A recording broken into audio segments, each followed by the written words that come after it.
धीरज रामनगर में अपनी पत्नी नेहा के साथ रहता था।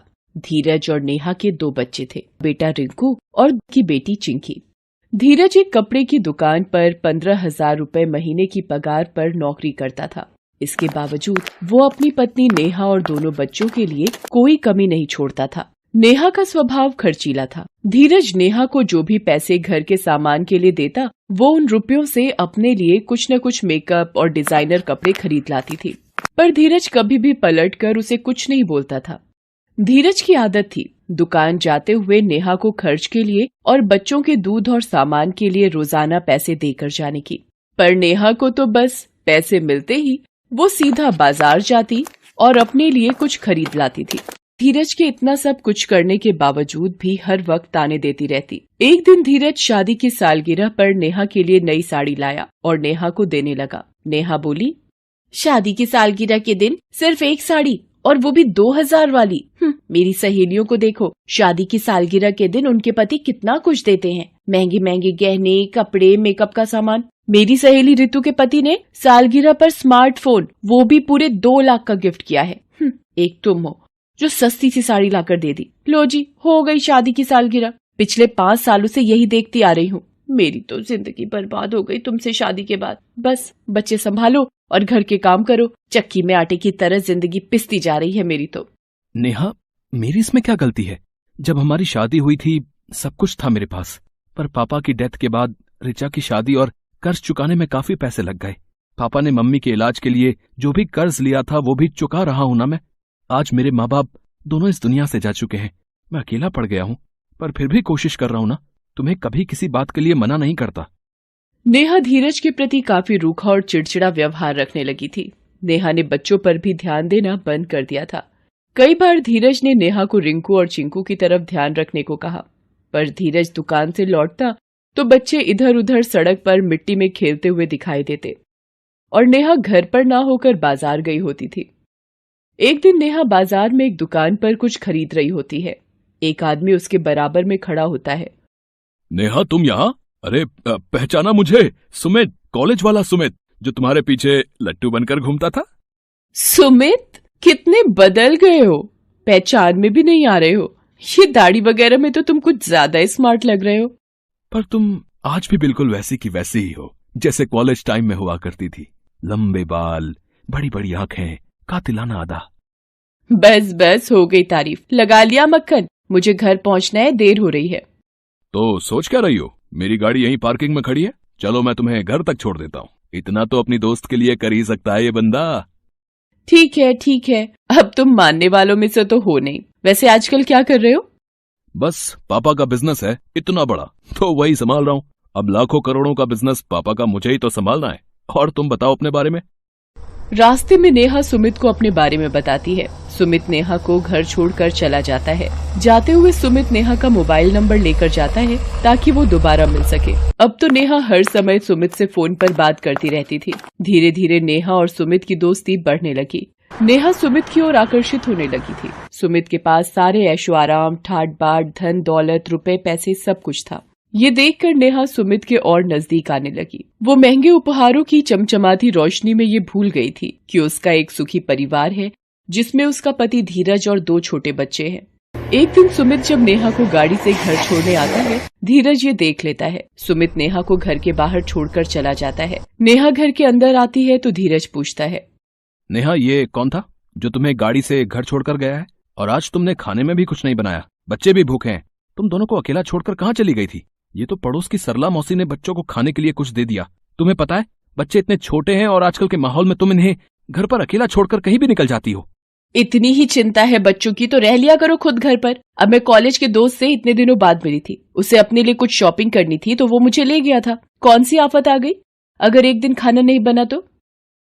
नेहा और सुमित रोजाना मिलने लगे। एक दिन सुमित नेहा को बार में ले जाता है। वो नेहा को शराब पिला देता है। नशे में नेहा अपनी सुध-बुध खो देती है और सुमित के गले लग जाती है। नेहा सुमित से कहती है, सुमित, मैं तंग आ गई हूँ अपनी शादीशुदा जिंदगी से। 5 सालों में मुझे कोई प्यार नहीं मिला, बस वही रोजाना की घिसी पिटी जिंदगी। तुम कितने अच्छे हो सुमित, तुम मेरा कितना ख्याल रखते हो। जब से तुम मेरी जिंदगी में आए हो मेरी जिंदगी बदल गई है। तुमसे बात करके मुझे बहुत अच्छा लगता है और मैं अपने सारे गम भूल जाती हूँ। तो छोड़ दो ना अपने पति और बच्चों का साथ, मैं दूंगा तुम्हें सारी खुशियां। मेरे साथ चलो, हम कहीं दूर जाकर एक नई जिंदगी की शुरुआत करेंगे। नेहा घर आती है। धीरज नेहा को शराब के नशे में देखकर पूछता है, नेहा, आज तुम शराब पी कर आई हो? अब तुम शराब भी पीने लगी हो?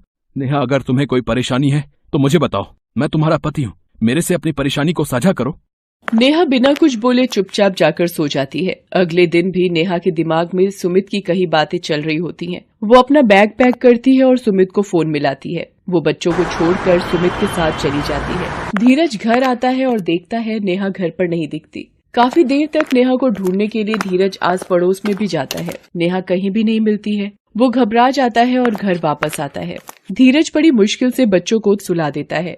अगली सुबह तक जब नेहा नहीं आती है तो धीरज के मन में शंका पैदा होने लगती है। धीरज को कमरे में मेज पर नेहा के हाथ से लिखी हुई चिट्ठी मिलती है, जिस पर लिखा होता है कि मैं अपनी शादीशुदा जिंदगी से तंग आ चुकी हूँ, इसलिए मैं सुमित के साथ अपनी नई जिंदगी शुरू करने जा रही हूँ। मुझे ढूंढने की कोशिश मत करना। धीरज घबरा जाता है। उसे बहुत ही गहरा सदमा लगता है। उसे नेहा की लिखी चिट्ठी पर यकीन नहीं होता, पर वो उस वक्त कुछ नहीं कर सकता था। उसके सामने 2 छोटे बच्चों की जिम्मेदारी भी थी।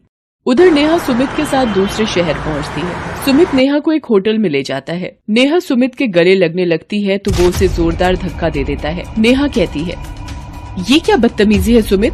अरे हट, तुझ जैसी औरत को कौन हाथ लगाएगा? हैं? कौन प्यार करेगा?